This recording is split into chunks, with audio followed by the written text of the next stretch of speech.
ठीक है, बात करते हैं कंपाउंड की। तो टाइप्स ऑफ कंपाउंड जो है ना हमारे पास, types of compound, there are two types of compound. Compound को जो है ना इनको भी दो कैटेगरी के अंदर डिवाइड किया गया है। एक हमारे पास कहलाते हैं आयोनिक कंपाउंड, आयोनिक कंपाउंड, और सेकंड हमारे पास कैटेगरी है कोवलेंट कंपाउंड, कोवलेंट कंपाउंड।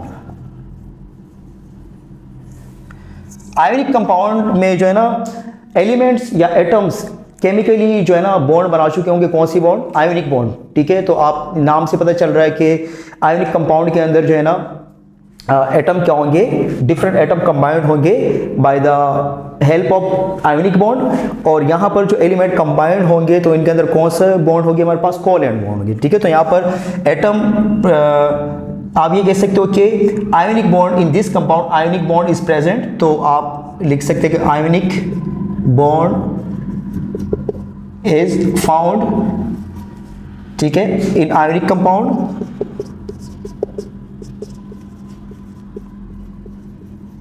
अच्छा, आयोनिक बॉन्ड का मतलब क्या होता है? आयोनिक बॉन्ड का मतलब ये होता है कि उसमें एक जो एलिमेंट होगा वो इलेक्ट्रॉन लॉस करेगा और दूसरा जो है ना इलेक्ट्रॉन क्या करेगा? गेन करेगा। जैसे हमारे पास NaCl है, ठीक है, तो उसमें सोडियम क्लोराइड हमारे पास जो सॉल्ट है, हमें पता है कि जो सोडियम है वो 1A ग्रुप से बिलोंग करता है और जो क्लोरीन है वो 7A ग्रुप से बिलोंग करता है। ठीक है, तो सोडियम के पास आउटर मोस्ट शेल में एक इलेक्ट्रॉन एक्स्ट्रा होता है। इनको अपना ऑक्टेट पूरा करने के लिए 7 इलेक्ट्रॉन चाहिए होते हैं। और जो क्लोरीन है, क्लोरीन का आउटर मोस्ट शेल के अंदर 7 इलेक्ट्रॉन होते हैं और एक चाहिए होते हैं। तो आयोनिक बॉन्ड जैसे सोडियम क्लोराइड हमारे पास है ना, तो उसमें सोडियम क्या करेगा? सोडियम क्लोराइड, तो सोडियम अपना इलेक्ट्रॉन क्लोरीन को दे देगा, तो इस तरह क्लोरीन का भी ऑक्टेट पूरा हो जाता है। और उसके अलावा जो है ना सोडियम के भी अपना जो है ना ऑक्टेट पूरा हो जाता है। तो फिर बता देता हूँ कि आयोनिक कंपाउंड वो होंगे जिसके अंदर कौन सी बॉन्ड होगी? Ionic bond. और यहाँ पर कौन सी बॉन्ड होगी? आप कह सकते हैं covalent, covalent bond is present in covalent compound, in covalent compound. अच्छा, एक और आपको ट्रिक बता दूं कि आप इन कंपाउंड को पहचान कैसे सकते हैं। किसी भी कंपाउंड के अंदर अगर आपको मेटल नज़र आता है, ठीक है, जैसे कि हमारे पास है सोडियम क्लोराइड है, ठीक है, जैसे कि मैग्नीशियम ऑक्साइड है, ठीक, तो किसी भी कंपाउंड के अंदर अगर आपको मेटल नज़र आता है तो वो हमारे पास कौन सा कंपाउंड कहलाएगा? Ionic compound. तो जैसे हमारे पास है ना सोडियम क्लोराइड है हमारे पास, ठीक है, जैसे हमारे पास मैग्नीशियम ऑक्साइड है, ठीक है, जैसे हमारे पास है कैल्शियम, ठीक है, हाइड्रो ऑक्साइड एक्सेट्रा। तो आप देखो इसमें कैल्शियम भी क्या है हमारे पास? मेटल है। यहाँ पर मैग्नीशियम मेटल है, यहाँ पर जो है ना सोडियम मेटल है। तो आपको किसी कंपाउंड के अंदर अगर एक मेटल नज़र आ जाए तो आपको ये समझ लेना चाहिए कि कौन सा कंपाउंड है? ये आयोनिक कंपाउंड है। और यहाँ पर जो कोवलेंट कंपाउंड है इसमें आपको दोनों जो है ना नॉन मेटल नज़र आएंगे। मिसाल के तौर पर हम बात करें यहाँ पर कि H2O हमारे पास एक कंपाउंड है, लेकिन इसके अंदर जो है ना हाइड्रोजन भी नॉन मेटल है और ऑक्सीजन भी नॉन मेटल है। इसके अलावा अगर हम बात करें कि हमारे पास जो है ना कोई और सल्फ्यूरिक एसिड की बात करें, H2SO4, तो आप इसमें आपको 3 एलिमेंट नज़र आ रहे हैं, हाइड्रोजन, सल्फर एंड ऑक्सीजन। तो तीनों हमारे पास क्या है? नॉन मेटल है। इसके अलावा आप जो है ना एग्जाम्पल दे सकते हैं मीथेन की। मीथेन में भी आप देख रहे हैं कि आपको कार्बन और हाइड्रोजन नज़र आ रहे हैं, ठीक है। इसके अलावा हमारे पास है अल्कोहल, ठीक है, जैसे C2H5OH है, ठीक है, ग्लूकोज C6H12O6 एक्सेट्रा। तो आपको किसी कंपाउंड के अंदर अगर दोनों नॉन मेटल नज़र आ रहे हैं तो फिर वो हमारे पास कोवलेंट कंपाउंड कहलाएंगे। और किसी कंपाउंड के अंदर अगर आपको एक मेटल नज़र आ रहा है और एक नॉन मेटल नज़र आ रहा है तो फिर हमारे पास वो आयोनिक कंपाउंड कहलाएंगे, ठीक। अच्छा, आयोनिक कंपाउंड एक और चीज़ याद रखिए कि क्रिस्टल फॉर्म में पाए जाते हैं, क्रिस्टल में, ठीक है, एक ही भी इनमें डिफरेंस है। और जो कोवलेंट कंपाउंड है ये मॉलिक्यूलर फॉर्म में पाए जाते हैं। क्लियर हो गई बात? अच्छा, इनमें जो हमारे पास मॉलिक्यूलर फॉर्म है, जैसे कि कोवलेंट कंपाउंड में हम बात करें, आप इनके अंदर जो है ना जैसे कि Cl है, Cl2 है, ठीक है, हाइड्रोजन है, ठीक है, या ऑक्सीजन है या नाइट्रोजन है, तो ये भी हमारे पास क्या है? ये मॉलिक्यूल है, ये, लेकिन इसको हम कंपाउंड नहीं कह सकते हैं। मॉलिक्यूल तो ये है क्योंकि ये एटम तो नहीं कहला सकते कि दो सिमिलर एटम कंबाइंड है, लेकिन इनको हम क्या कहेंगे, इनको हम एलिमेंट्स कहेंगे, ठीक है।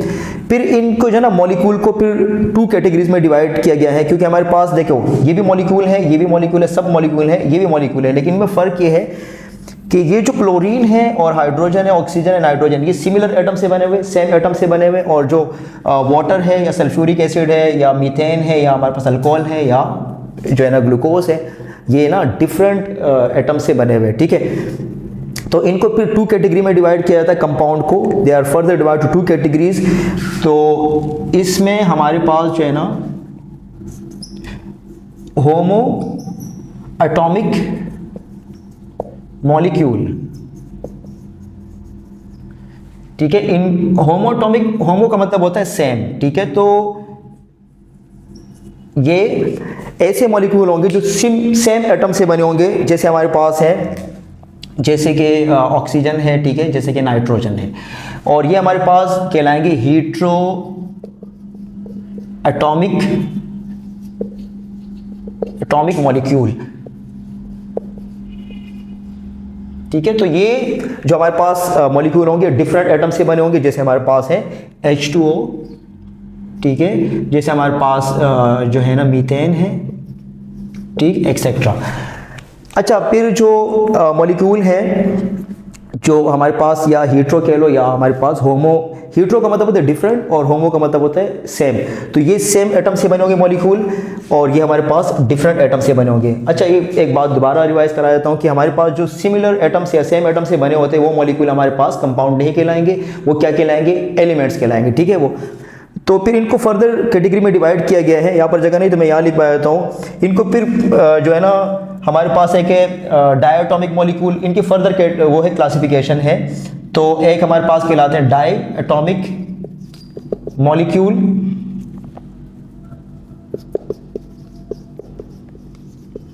फॉर एग्जाम्पल डाई का मतलब होता है 2, वो मॉलिक्यूल जिसके अंदर 2 एटम होते हैं। इसमें आप एग्जाम्पल हाइड्रोजन के लिख सकते हैं, ऑक्सीजन के लिख सकते हैं, ठीक है, नाइट्रोजन के लिख सकते हैं। उसके बाद हमारे पास है कि try atomic molecule, try atomic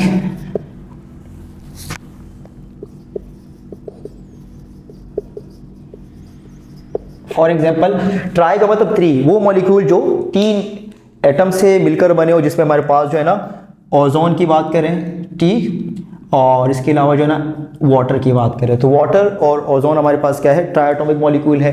इस तरह टेट्रा एटॉमिक मॉलिक्यूल है, ठीक है, और इस तरह जो है ना टेट्रा के बाद जो है ना 5, अगर कोई किसी मॉलिक्यूल के अंदर 5 एटम है तो हमारे पास वो पॉली एटॉमिक मॉलिक्यूल में आएगा।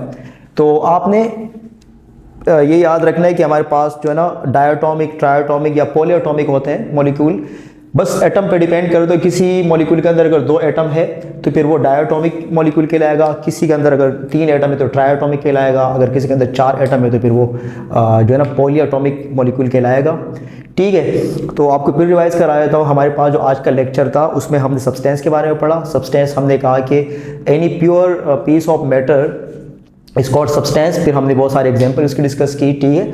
उसके बाद हमने कहा कि सब्सटेंस को फर्दर 2 मेन कैटेगरी के अंदर डिवाइड किया जाता है, एलिमेंट और कंपाउंड। एलिमेंट्स हमारे पास वो सब्सटेंस होते हैं जो सेम एटम से बने होते हैं, और कंपाउंड हमारे पास वो सब्सटेंस होते हैं जो डिफरेंट एटम से बने होते हैं, ठीक। फिर हमने कहा कि एलिमेंट्स जो है ना हमारे पास, उसकी भी बहुत सारे एग्जाम्पल हमने लिखी, जैसे हाइड्रोजन, ऑक्सीजन, नाइट्रोजन वगैरह बहुत सारे एग्जाम्पल हमने लिखी थी। और टोटल हमारे पास पीरियोडिक टेबल के अंदर 118 एलिमेंट्स हैं, उनमें जो है ना 1 से लेकर 92 तक नेचुरल एलिमेंट है, कुदरती पाए जाते हैं, और बाकी जो 92 के ऊपर जो 93, 94 और 118 तक जो एलिमेंट है वो मैन मेड है, मतलब लेबॉर्ट्री में बनाए गए हैं वो, ठीक है। फिर हमने कहा कि जो एलिमेंट है उनको 3 कैटेगरी के अंदर डिवाइड किया गया, metal, non metal and metalloids, ठीक। ये सारी बातें हमने डिस्कस की थी। उसके बाद हमने कहा कि कंपाउंड क्या होते हैं। कंपाउंड की डेफिनेशन तो हम पहले डिस्कस कर चुके थे कि compound the substance which made up of different atom, या आप ये कह सकते हैं different atom chemically combined together they form compounds. उसके अंदर फिर बहुत सारे एग्जाम्पल थे हमारे पास, वाटर, ठीक है, HCl, NaCl, सोडियम हाइड्रोक्साइड, ठीक है, ग्लूकोज वगैरह। फिर हमने कहा कंपाउंड को जो है ना फर्दर दो कैटेगरी के अंदर डिवाइड किया जाता है, आयोनिक कंपाउंड और कोवैलेंट कंपाउंड। आयोनिक कंपाउंड वो होते हैं जिनके अंदर आयोनिक बॉन्ड प्रेजेंट होती हैं, और कोवैलेंट कंपाउंड वो होते हैं जिनके अंदर कोवैलेंट बॉन्ड प्रेजेंट होती है। आयोनिक बॉन्ड वो होती है जिसमें ट्रांसफर ऑफ इलेक्ट्रॉन होता है एक एटम से दूसरे एटम तक, मतलब इसमें एक जो एक एलिमेंट है या एक एटम इलेक्ट्रॉन लॉस करेगा और दूसरा क्या करेगा, गेन करेगा। और कंपाउंड में हमारे पास म्यूचुअल शेयरिंग करते हैं, जो दो एटम होते हैं वो चाहे सिमिलर हो चाहे डिफरेंट हो, वो इलेक्ट्रॉन लॉस या वो जो है ना गेन नहीं करते हैं, इसमें म्यूचुअल शेयरिंग करते हैं, ठीक है। तो इनको हम कोवैलेंट कंपाउंड कहते हैं। उसके बाद एग्जांपल हमने लिखी कि हमारे पास जो आयोनिक कंपाउंड है, इसके एग्जांपल हमारे पास थी सोडियम क्लोराइड, मैग्नीशियम ऑक्साइड, ठीक है, और कैल्शियम हाइड्रोक्साइड वगैरह।